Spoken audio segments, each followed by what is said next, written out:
So the next part is laws of exponents of the rational numbers. Now ये जो exponents है ये rational numbers हो सकते हैं, integers हो सकते हैं. मतलब m और n जो है they could be integers. यहाँ पे जो powers हम दिखाई दे रहे हैं, आपको दिखाई दे रहे हैं, वो power जो है वो integers हो सकते हैं या फिर rational numbers हो सकते हैं. ठीक है. और हमने ये पहले 7 laws of indices देखे थे. Quickly just let us revise. A raised to m into a raised to n is equal to a raised to m plus n. अगर डिवीजन है तो हम पावर का सब्ट्रैक्शन लेते हैं और पावर रेस्ट टू पावर है तो पावर को हम मल्टीप्लाई करते हैं. ठीक है.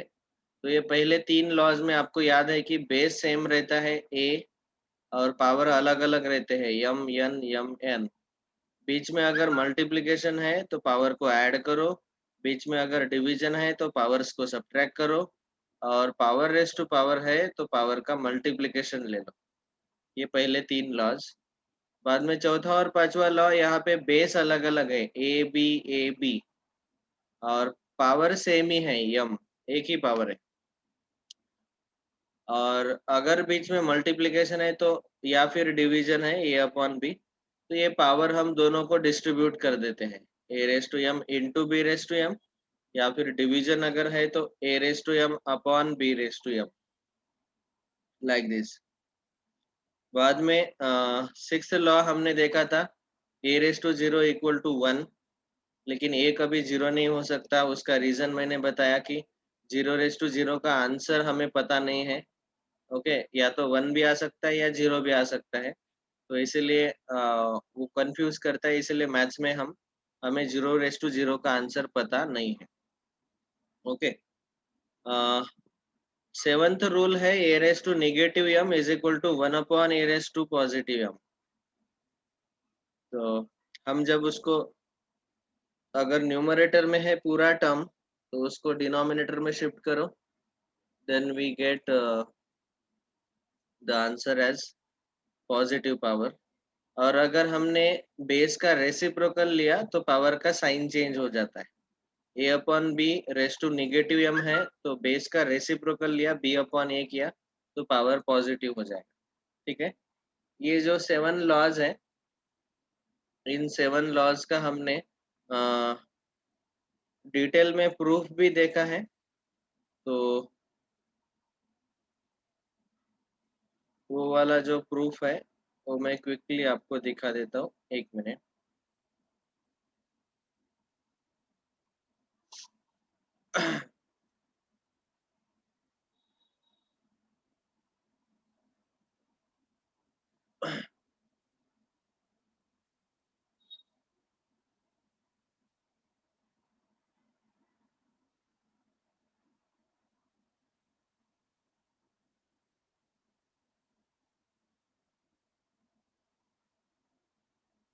सो ये है हमारे exponents and surd chapter, last year हमने पढ़ा था फाउंडेशन में. मैं क्विकली इन सारे फॉर्मूले का 7 फॉर्मूले का प्रूफ बता रहा हूँ. और ऑफ कोर्स कुछ प्रूफ जो है डायरेक्ट एग्जांपल लेके बताए हैं और कुछ प्रूफ जो है वो एक्चुअल प्रूव करके दिखाया है. सो एक एग्जांपल लेके प्रूव किया है. बेस सेम है, पावर अलग अलग है. तो बेस 2 लिया हमने, पावर अलग अलग लिया. 2^3 इंटू 2^2. तो 2^3 मतलब 3 बार मल्टीप्लीकेशन, 2^2 मतलब 2 बार मल्टीप्लीकेशन. ये पहले पता होना चाहिए कि x रेस टू n का मतलब है x into x into x n times. ये आपको पता है. इसको हम बोलते हैं बेस और n को हम बोलते हैं पावर और एक्सपोनेंट और इंडेक्स, तीनों नाम है उसके. आप उसको चाहे तो पावर बोलो, एक्सपोनेंट बोलो या इंडेक्स बोलो. ठीक है. और ये है बेस. तो 2^5 मतलब 5 बार मल्टीप्लिकेशन. लॉज ऑफ इंडाइसिस में पहला लॉ ये है. तो इसमें बेस सेम है, पावर अलग है.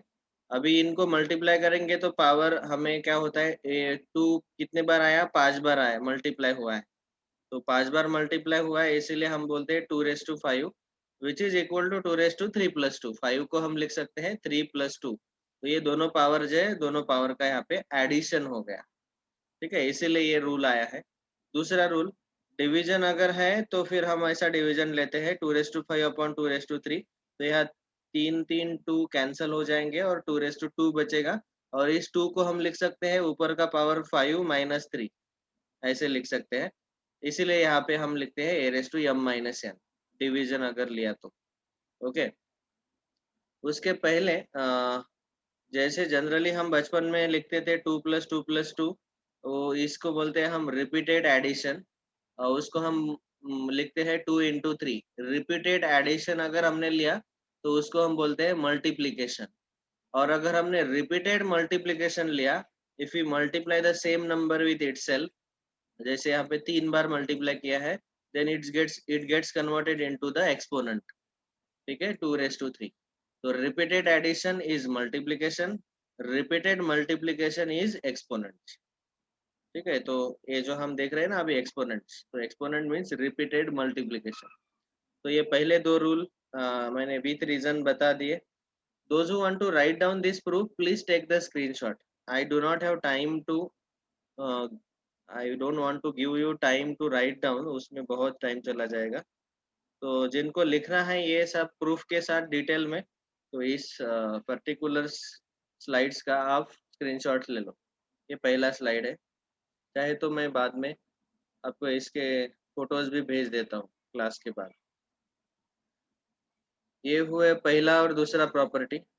Then third property we have seen a⁻m whole raise to n is equal to a⁻m into n, जो 2^3 होल रेज टू 4। अभी 2^3 का पावर 4 है, तो 2^3 4 बार आएगा। और यहाँ पे मल्टीप्लीकेशन है, इसलिए ये सारे पावर ऐड हो जाएंगे, 3+3+3+3, तो पावर 12 आएगा। और ये जो पावर 12 है, इसको आप लिख सकते हैं 3 × 4, मतलब इन दोनों पावर्स का मल्टीप्लीकेशन। तो इसीलिए ये रूल आया है। Next, a⁻b whole raise to m। तो यहाँ पे हमने अलग अलग बेस लिया, 2 × 5 होल रेज टू 3, तो 3 बार मल्टीप्लीकेशन आएगा, इसका पावर 3 है इसलिए।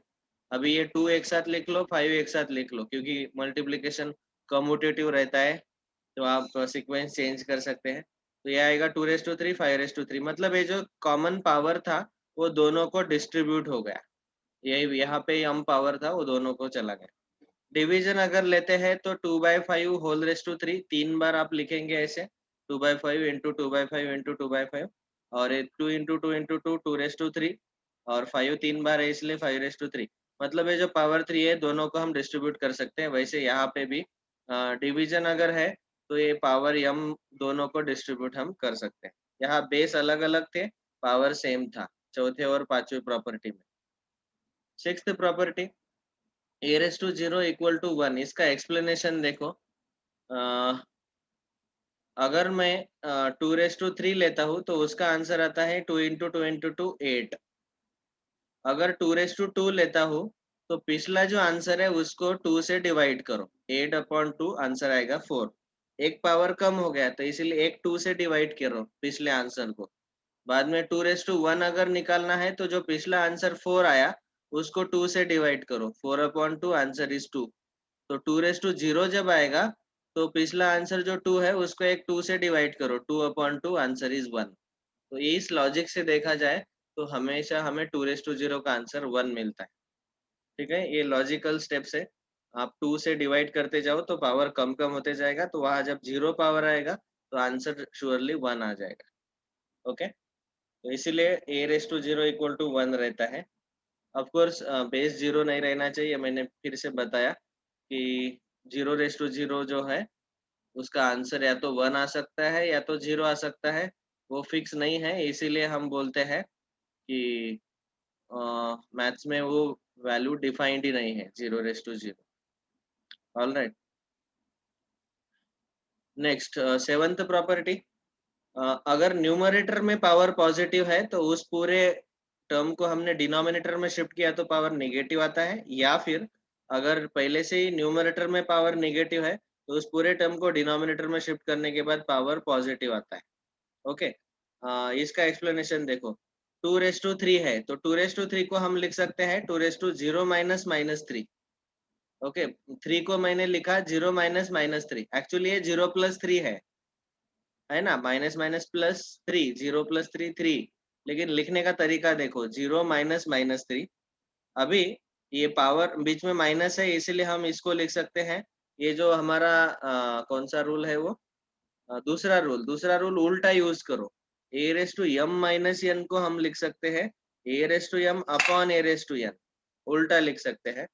तो ऐसा उल्टा अगर मैंने लिखा तो ये आएगा 2 raise to 0 upon 2 raise to -3, और 2 रेस टू 0 रहता है 1 अपॉन 2 रेस टू -3। तो देखो, न्यूमरेटर में पावर +3 था, उसको डिनोमिनेटर में जब शिफ्ट किया तो वो -3 आ गया। उसका ये एक्सप्लेनेशन है कैसे आया, क्यों आया। ओके, वैसे पहले से ही निगेटिव पावर है, तो उसको हम लिख सकते हैं 2 रेस टू 0 - 4, वो आ जाएगा 2 raise to 0 upon 2 raise to 4। 2 raise to 0 को लिख सकते हैं 1 अपॉन 2 रेस टू+4। न्यूमरेटर में नेगेटिव पावर तो डिनोमिनेटर में पॉजिटिव।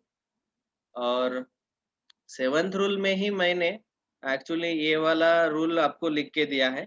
मैंने 8 रूल नहीं बनाए, यहाँ पे लिस्ट बनाते वक्त याद होगा आपको। यही रूल, यही पे मैंने वो लिख दिया, a by b whole raise to m is equal to b by a whole raise to positive m. तो ये वाला यहाँ पे 8वां रूल करके दिया हुआ है कि अगर पावर पॉजिटिव है तो बेस का जब हम रेसिप्रोकल लेते हैं तो पावर निगेटिव बनता है। तो उसका एक्सप्लेनेशन देखो, 2/3 का मैंने अगर स्क्वायर लिया तो वो आता है 4/9, और 3/2 का पावर -2 लिया तो ये निगेटिव पावर हम नीचे शिफ्ट करेंगे तो +2 बनता है।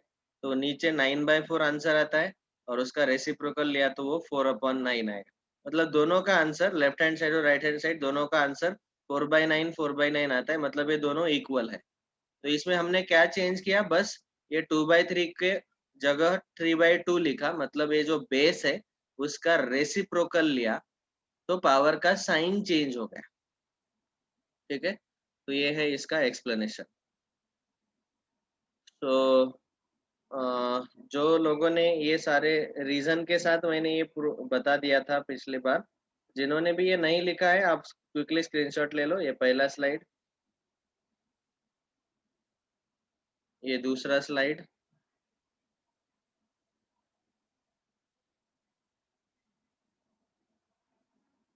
ये वाला तीसरा slide.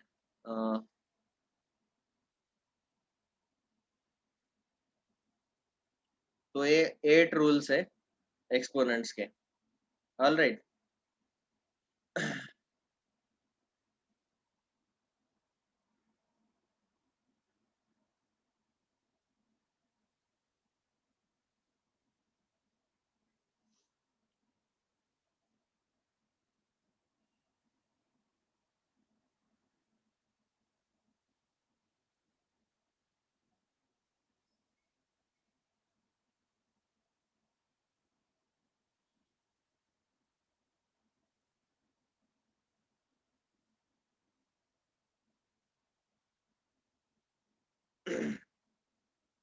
Okay, next.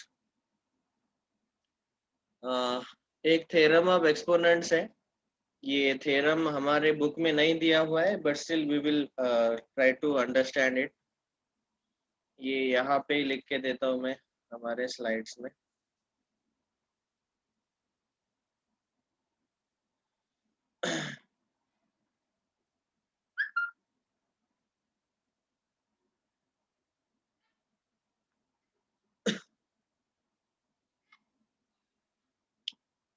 So there is theorem of exponents। ये ध्यान से सुनो। अगर हमें a raise to m is equal to a raise to n दिया हुआ है, तो ये इक्वल कौन कौन से केस में आएगा? दोनों के बेस सेम है और पावर अलग अलग है। तो पहला केस है, अगर मतलब इफ अगर a raise to m equal to a raise to n है, देन पहला case m is equal to n। दोनों पावर इक्वल होंगे तभी ये दोनों साइड इक्वल आ सकते हैं। ओके, जैसे फॉर एग्जांपल समझो पावर 2 रेस टू है, तो यहाँ पे 2 रेस टू 3 है और यहाँ पे 2 रेस टू p है। तो इसका मतलब p का वैल्यू 3 होना ही चाहिए, तभी ये दोनों साइड इक्वल आएंगे। 2 क्यूब उसका मतलब 8 है दोनों साइड। तो दोनों पावर इक्वल होने चाहिए। या फिर ये जो दोनों पावर है वो जीरो हो सकते हैं। ये दोनों पावर अगर हमने जीरो लिए तो भी आंसर इक्वल आएगा। तो 2 रेस टू 0 और 2 रेस टू 0, ताकि दोनों साइड का आंसर कितना आएगा 1। ठीक है, इक्वल टू 1। ये सेकंड केस में भी आंसर आ सकता है इक्वल। और तीसरा केस है कि बेस जो है ए, उसका वैल्यू अगर 1 है तो आंसर इक्वल आएगा, क्योंकि आप चाहे 1 का पावर 5 ले लो या 1 का पावर 7 ले लो, दोनों का आंसर तो हमेशा 1 ही आता है। मतलब बेस अगर ए का वैल्यू 1 है तो यम और एन अलग अलग हुए तो भी चलेगा, क्योंकि 1 का कुछ भी पावर लेंगे हम तो आंसर 1 ही आता है। ठीक है, इसलिए तीसरा केस है कि बेस आप 1 ले सकते हो तब ये इक्वल आएगा। हम क्या डिस्कस कर रहे हैं कि ए रेस टू एम और ए रेस टू एन कब इक्वल आ सकता है। तो पहला केस है यम इक्वल टू एन, अगर यम दोनों पावर इक्वल है तब। या फिर दूसरा केस दोनों पावर 0 है तब। ओके, और तीसरा केस ए इक्वल टू 1 लिया तो। चौथा केस अगर हमने बेस ए की वैल्यू 0 ली, तो बेस अगर 0 लिया तो आपको पता ही है कि 0 का अलग अलग पावर भी हो, 0 रेस टू 7, 0 रेस टू 9, तभी भी आंसर 0 ही आएगा, क्योंकि 0 कितने भी बार मल्टीप्लाई करो आंसर तो 0 ही आएगा। इसलिए बेस आप 0 भी ले सकते हैं। और पांचवा केस, बेस अगर आपने -1 लिया तो आंसर इक्वल आ सकता है, लेकिन इस केस में हमें याद रखना है कि यम कॉमा एन जो है दोनों के दोनों या तो इवन होने चाहिए, और बीच में और लगाया, और यम और एन दोनों के दोनों ऑड होने चाहिए।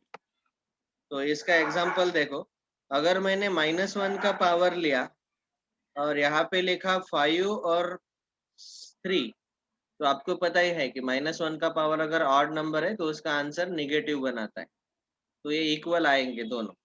और -1 का पावर अगर मैंने दोनों के दोनों इवन ले लिए, -1 रेस टू -6, -1 रेस टू 8, दोनों का आंसर पॉजिटिव बनाता है, तो इस केस में वो इक्वल आते हैं। तो लेकिन ये दोनों के दोनों पावर एक साथ ऑड होने चाहिए, या फिर ऐसे दोनों के दोनों पावर एक साथ इवन होने चाहिए। तो इसीलिए हमने यहाँ पे साइड में लिखा कि ए अगर -1 है तो एम और एन दोनों एक साथ इवन हो या फिर ऑड हो, तब ये आंसर इक्वल आएगा। ऑड पावर के केस में -1 आएगा दोनों का आंसर, इवन पावर के केस में +1 आएगा। तो ये 5 केसेस में ये दोनों साइड इक्वल हो सकते हैं। चलो right down this one. Theorem of exponent करके हेडिंग लिखो और नीचे ये लिख लो।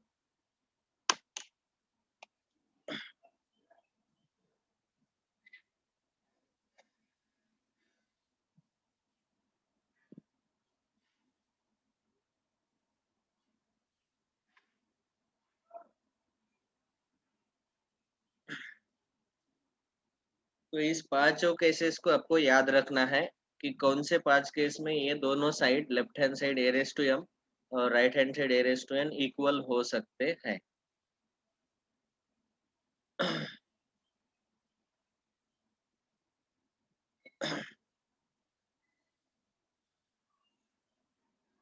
आर्या दळवे, अनिकेत वाघमारे, भालचंद्र पाटील, जान्हवी झाडे, प्राची पवार, प्रथमेश गोरे, राजदीप बेलाट, समर्थ, समीक्षा आंबेडकर, सार्थक मालेवार, सिद्धांत काकडगावकर, सिद्धी जोगदंड, स्नेहा लोंडे एंड सुधांशु गुसारे।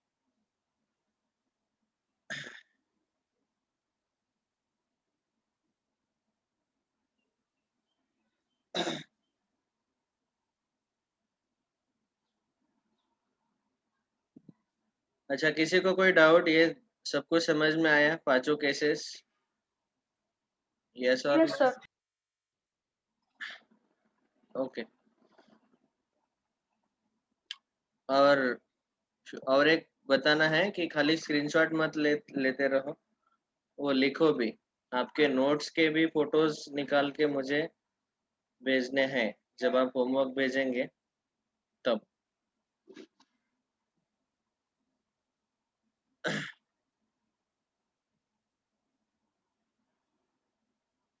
ओके, तो ये था थ्योरम ऑफ एक्सपोनेंट। ये थ्योरम क्या है, अगर ये दोनों इक्वल है तो इसका मतलब ये 5 केसेस भी ट्रू हो सकते हैं, m equal to n, m equal to n equal to 0।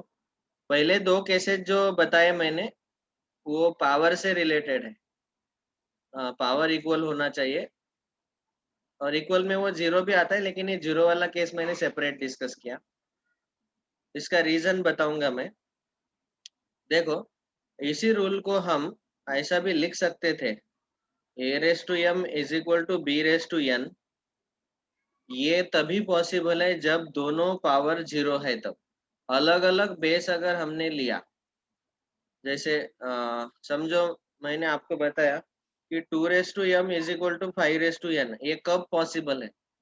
ये हमारे जिंदगी में कभी पॉसिबल नहीं हो सकता अगर हमने m और n के वैल्यू नॉन जीरो लिए तो। अगर m और n जीरो लेते हैं तभी ये दोनों इक्वल हो सकते हैं। 2 raise to zero equal to 5 raise to zero, answer is 1। बस ये एक ही केस है, बाकी के कौन से भी केस में ये इक्वल नहीं आ सकते। ये इक्वल कब आएंगे, दोनों पावर अगर जीरो है।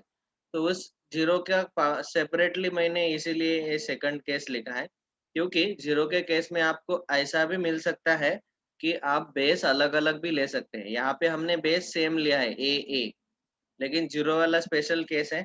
आपने इसको ऐसे भी लिखा, 2 raise to 5 is equal to 3 raise to 7, I am sorry, 2 raise to m is equal to 3 raise to n।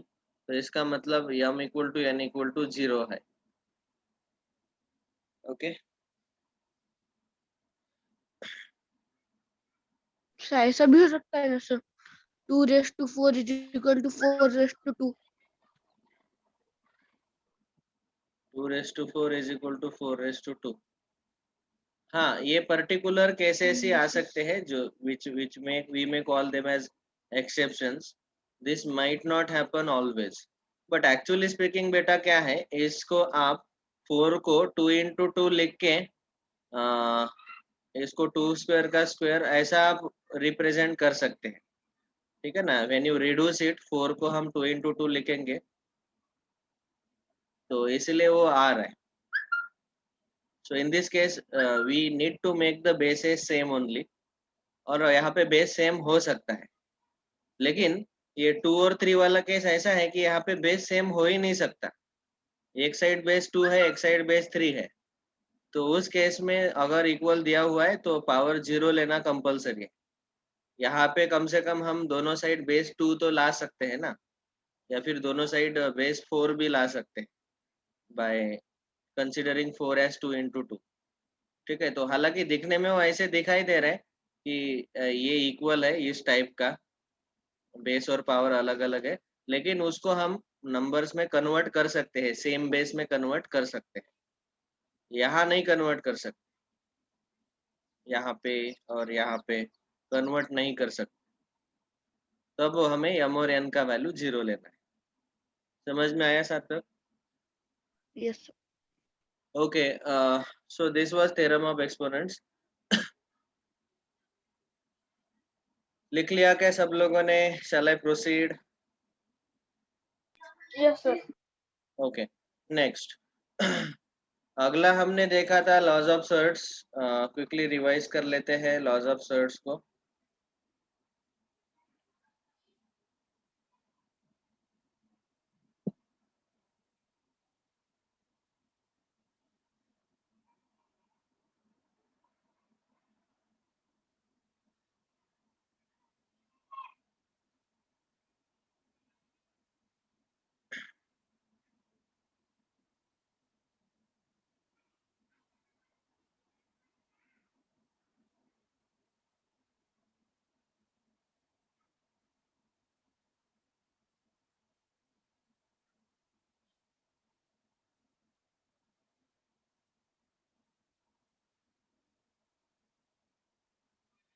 Okay, laws of surds और रेडिकल्स, ये मैंने ऑलरेडी डिस्कस किया है पिछले साल भी, और इस साल भी थोड़ा रिवीजन लिया है, तो इसलिए मैं डायरेक्ट आपको ये लिस्ट दिखा रहा हूँ।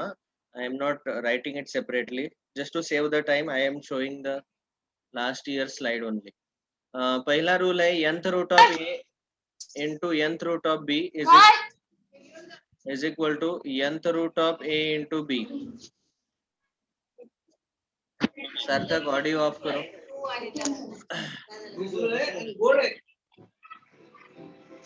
ओके. सबसे पहले हमें ये पता होना चाहिए कि nth root of a is equal to a raise to n हम लिखते हैं. मतलब अगर मेरे पास फॉर एग्जांपल ये ऐसा दिया हुआ है nth root of a equal to a raise to 1 upon n. मतलब अगर ऐसा है स्क्वायर रूट ऑफ a उसको हम लिख सकते हैं a रेस टू 1/2. अगर थर्ड रूट ऑफ a है तो वो इसको लिखेंगे a रेस टू 1/3. अगर फोर्थ रूट ऑफ a है तो उसको लिख सकते हैं a raise to 1/4. All right. ये रूल्स यार मैं सेपरेटली फिर से लिख के देता हूँ आपको. अननेसेसरी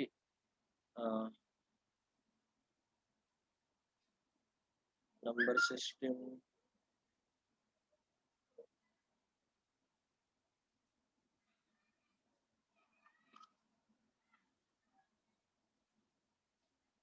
इसमें ये पे लिख के देता हूँ कि ज्यादा लेंदी नहीं है. लॉज ऑफ सर्ट्स उसमें पहला है nth root of a equals to a raise to 1 upon n. तो अगर स्क्वायर रूट ऑफ a है तो a रेस टू 1/2 लिखेंगे.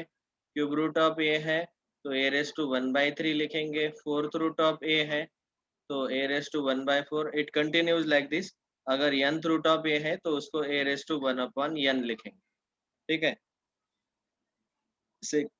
इसको पढ़ते हैं हम nth root of a. Second rule, अगर nth root of a multiplied by nth root of b ऐसे दिया है तो उसको हम कंबाइन कर सकते हैं nth root of a into b. यही डिवीजन में भी लिख सकते हैं nth root of a divided by nth root of b. अगर ऐसा दिया हुआ है उसको डिवीजन में हम अपॉन में भी लिख सकते हैं. तो इसका आंसर हम लिख सकते हैं nth रूट ऑफ पूरा a divided by b. nth root हम पूरे डिवीजन को दे सकते हैं. दूसरा और तीसरा रूल. और आपको पता है कि मैं हमेशा आपको लिख के देता हूँ, हालांकि ये रूल नहीं है लेकिन आपको लिख के देता हूँ कि अगर एडिशन है बीच में तो ये not equal to nth root of a plus b. ये पॉसिबल नहीं है. ठीक है. और nth root of a minus nth root of b is also not equal to nth root of a minus b. ठीक है. उसके बाद ये जो सिक्स्थ रूल है वो समझो मेरे पास ऐसा दिया हुआ है. ये जो सिक्स्थ रूल है हमारे एनसीईआरटी के टेक्स्ट बुक में एक्स्ट्रा यहाँ पे दिया हुआ है दिस वन. तो वो मैं एक्सप्लेन कर रहा हूँ यहाँ पे. समझो हमारे पास पावर है a raise to m upon n. तो इसको आप ऐसा लिख सकते हैं. देखो ध्यान से देखो. इसको हम लिख सकते हैं a raise to m into 1 upon n. Okay. फिर इसको हम लिख सकते हैं a raise to m whole raise to 1 upon n. हमने मल्टीप्लिकेशन वाला रूल उल्टा यूज किया. अगर पावर का मल्टीप्लिकेशन है तो हम उसको पावर रेस टू पावर लिख सकते हैं. तो a raise to m whole raise to 1 upon n. और पावर अगर 1 अपॉन n है तो फिर उसको हम रेडिकल में, ये जो है सिंबल रूट वाला, इसको हम बोलते हैं रेडिकल. रेडिकल का सिंबल. तो हम उसको लिख सकते हैं nth root of a raise to m. Okay. या फिर हम ऐसा भी लिख सकते थे. देखो इसको उन्होंने कैसे लिखा. a raise to m upon n is equal to nth root of a whole raise to m या फिर nth root of a raise to m. तो हमने ये प्रूव करके दिखाया कि nth root of a raise to m वो आता है. या फिर ये जो है इसको लिखते वक्त हम क्या लिख सकते हैं a raise to 1 upon n whole raise to m. क्योंकि पावर का मल्टीप्लिकेशन ही है वो. तो आप पहले ये पावर ले लो या बाद में ये पावर ले लो. Multiplication is commutative. और इसको लिख सकते हैं nth root of a whole raise to m. तो तीनों इक्वली है. मतलब ये दोनों का जो फाइनल रिजल्ट है ये ऐसा आएगा a raise to m upon n is equal to nth root of a whole raise to m ले लो is equal to nth root of a raise to m ले लो. दोनों करेक्ट है. So that is the sixth law which is given here in our NCERT book also. यहाँ पे conditions important है. A should be greater than 0, मतलब base जो है power greater than 0 रहने चाहिए. N should be greater than 0, A greater than 0, N greater than 0, and M and N are integers such that M and N have no common factor other than 1. देखो ये तीनों condition आपको याद रखने हैं. तो इस केस में हम ऐसा बोलेंगे कि पहला कंडीशन है a ग्रेटर देन 0, दूसरा कंडीशन है n ग्रेटर देन 0, तीसरा कंडीशन है m comma n are integers with no common factors. Of course उसका 1 एक कॉमन फैक्टर आएगा, no common factors other than 1. तो ये तीनों कंडीशन भी यहाँ पे दिए हुए.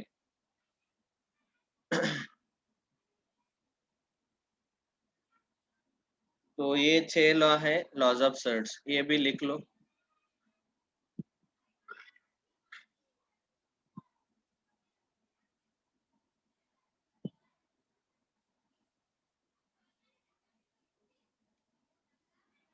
सिक्स्थ लॉ सबको समझ में आया क्या? यस और नो?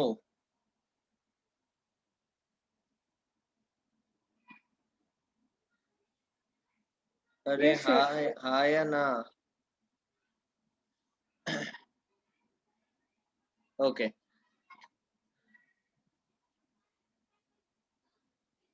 अभी देखो इन सब लॉज का यूज करके हम क्वेश्चन सॉल्व कर सकते हैं. आज का जो होमवर्क है लिख के हुआ क्या, या फिर इसका स्क्रीनशॉट ले लो, बाद में लिख लेना, क्योंकि लॉज ऑफ सर्ट्स आपको टाइम जाएगा आपका.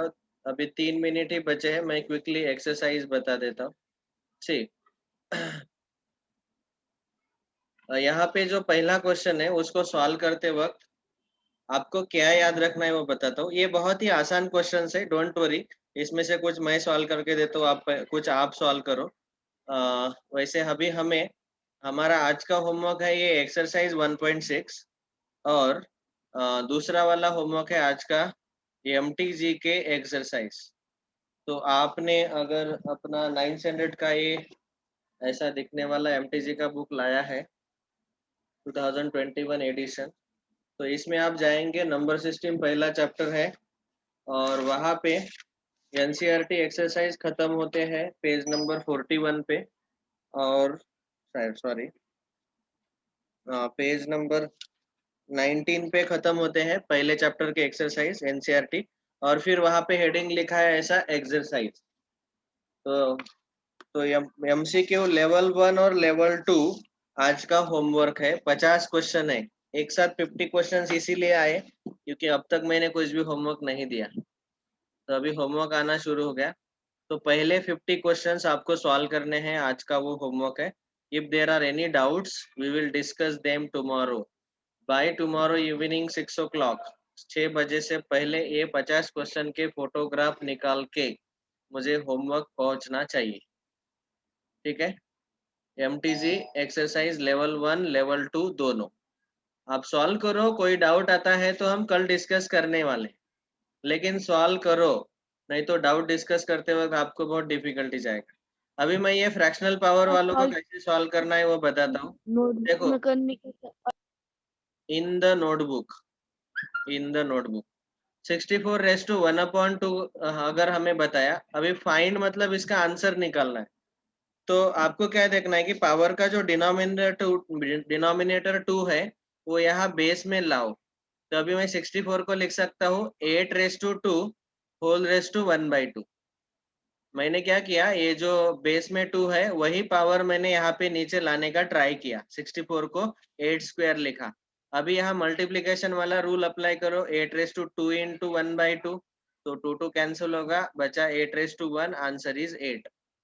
वैसे वहां पे भी 32 रेस टू 1/5 है, तो उसको हम लिख सकते हैं 2 raise to 5 whole raise to 1/5, क्योंकि 32 को हम लिख सकते हैं 2 रेस टू 5, ताकि ये अभी 5 इंटू 1/5, 5 कैंसिल हो जाए, आंसर आएगा 2 रेस टू 1, दैट इज 2.